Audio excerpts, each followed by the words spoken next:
The fight to control Bakhmut is taking a heavy toll on Russian forces while remaining the hottest spot in the Russia-Ukraine war, according to Ukrainian President Volodymyr Zelensky. Bakhmut, a city in Ukraine's embattled Donetsk region, has been a focal point of the Russian offensive for several months. During a televised address on Today, Zelensky said that the harsh battle was breaking both the Russian army and Russian-aligned mercenaries operating in the area, such as the notorious Wagner Group. Bakhmut is the hottest spot on the entire front line, more than 1,300 kilometers of active hostilities, Zelensky said. Since May, the occupiers have been trying to break our Bakhmut, but time goes by and Bakhmut is already breaking not only the Russian army, but also the Russian mercenaries who came to replace the wasted army of the occupiers. Zelensky went on to claim that Russia had senselessly lost almost 99,000 troops since invading Ukraine on February 24th, with a total of 100,000 soldier deaths expected to come soon.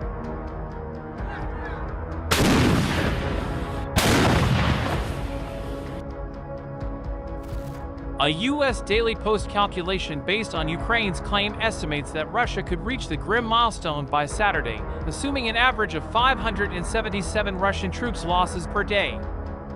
U.S. Daily Post has not independently verified the Ukrainian figures. Just think about it, Russia has already lost almost 99,000 of its soldiers in Ukraine. Soon there will be 100,000 of the occupiers' casualties, Zelensky said. For what? No one in Moscow can answer this question. And they won't.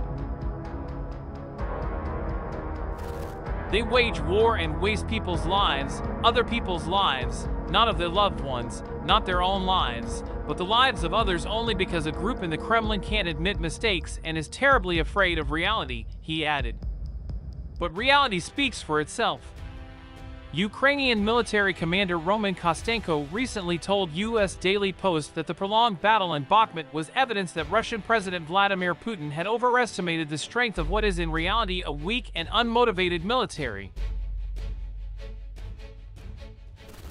There have been some indications of success for Russia in Bakhmut. This month, Zelensky said Russian forces had effectively destroyed the city, while characterizing fighting in the region as very difficult. Last week, pro-Russian media claimed that Putin's troops, fighting alongside units from the Wagner Group, had broken through eastern defensive lines and were fighting street battles in an industrial zone of Bakhmut. A graphic video shared with U.S. Daily Post around the same time indicates that Russia's purported progress may have come at a heavy price. The video shows a number of Wagner Group mercenaries being killed in an ambush while fighting to take control of the city. At another place, Vladimir Putin is facing a major clash between his army and security forces in southern Ukraine as tensions over military supplies threaten to explode. The Russian army has been beset by logistical problems that are seriously impacting its ability to equip and supply its frontline troops. Numerous reports have emerged of soldiers being critically short on ammunition, food, and basic winter clothing, to name but a few issues. Angry conscripts have posted various videos to social media where they call upon their president to sort out their logistical nightmare. Now it appears that Putin's military and security forces are embroiled in a vicious dogfight for scarce supplies that is threatening to tear apart Russia's army. The Ukraine Resistance Center said on December 25th that tensions were reaching boiling point over the distribution of supplies. They claimed that FSB and the Russian National Guard were getting first picks on vital military equipment, including the best vehicles. As a result, the Russian military was only getting its hands on whatever was left over. In a recent bulletin, the URC said, the Russian security forces and the military are at odds in the Kherson area due to insufficient material support. Tension is growing between the occupation security forces, Rosgvardia, FSB, and the military due to insufficient material support. So, the former select the best vehicles that deliver the occupiers to the temporarily occupied territories. At the same time, The military receives provision of needs according to the surplus principle.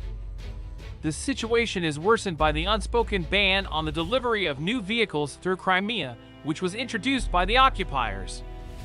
Such a situation lowers the morale of Russians on the left bank of the Kherson region. The desperate plight of Russian soldiers was further highlighted by recent events in the Luhansk region, part of Ukraine's Donbass. A Russian source said that a unit of recently mobilized soldiers ended up in the region without supplies, food, personal belongings, or the means of communication.